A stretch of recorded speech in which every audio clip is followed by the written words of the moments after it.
आध्यात्म चैनल में आप सभी का स्वागत है।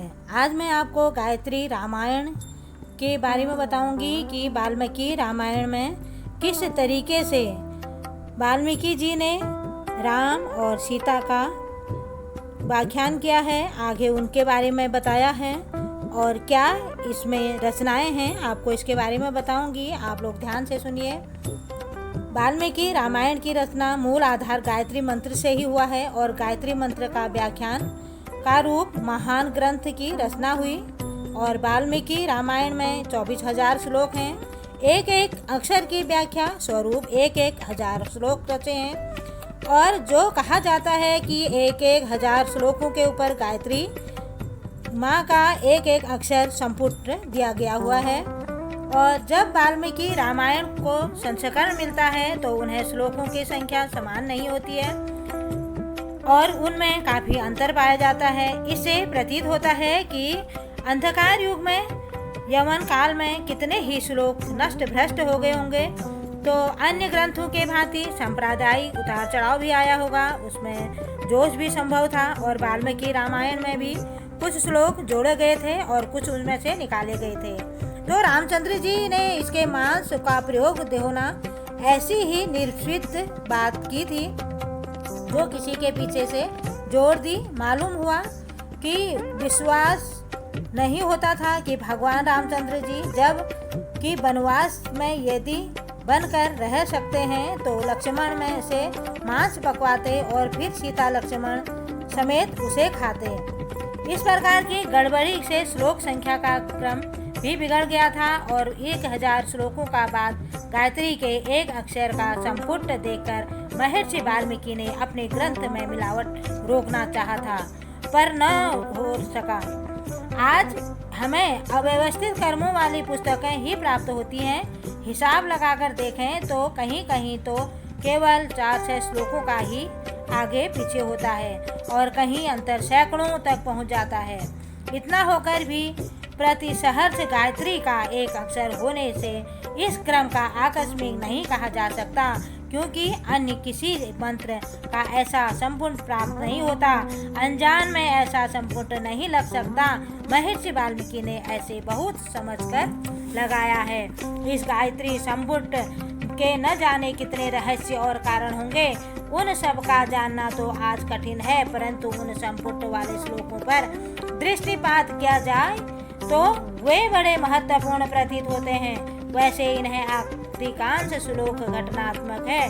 किसी घटना या वार्तालाप का ही परिचय मिलता दिखता है तो भी गंभीर दृष्टि डाली जाए तो प्रतीत होता है कि उसमें संकेत रूप से एक बड़ी महत्वपूर्ण शिक्षा भरी हुई है।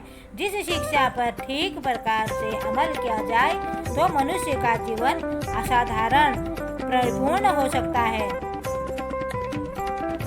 तो तपः स्वधाये निरंतम तपस्वी वागिद्वदाम्बरम नारदम परिपरच्छः वाल्मीकि कर्मण्यो पुंगवम।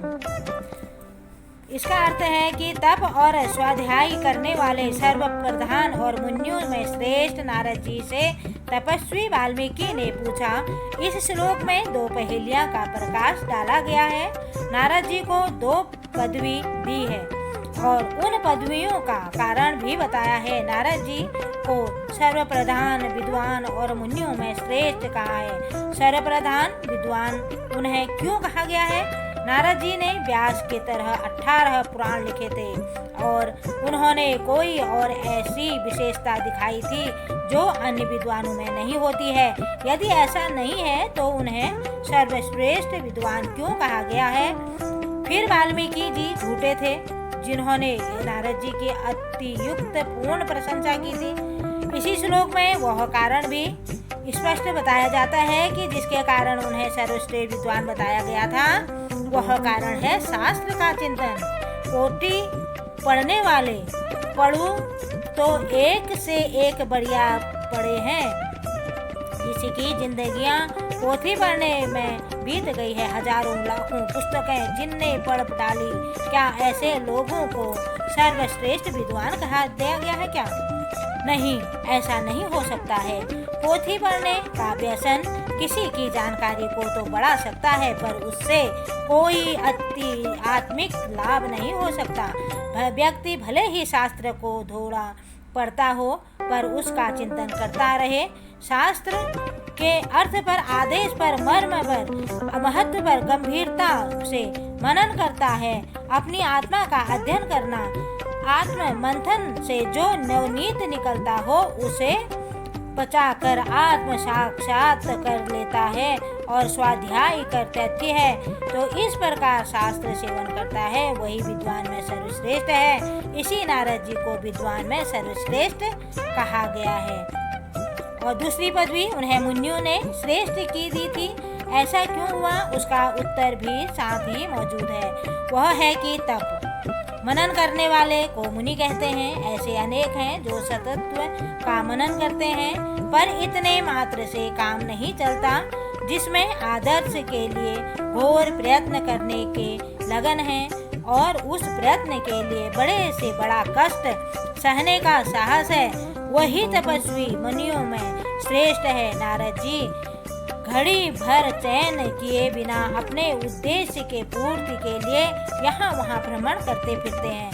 लोक सेवा के लिए उन्होंने सारा जीवन के उत्सर्ग कर रखा है और नारद जी को माध्यम बनाकर तप और स्वाध्याय सर्वश्रेष्ठता वर्णन की है। गायत्री रामायण का पहला श्लोक हमें तपस्वी और स्वाध्यायशील होने का सदुपदेश देता है। धन्यवाद।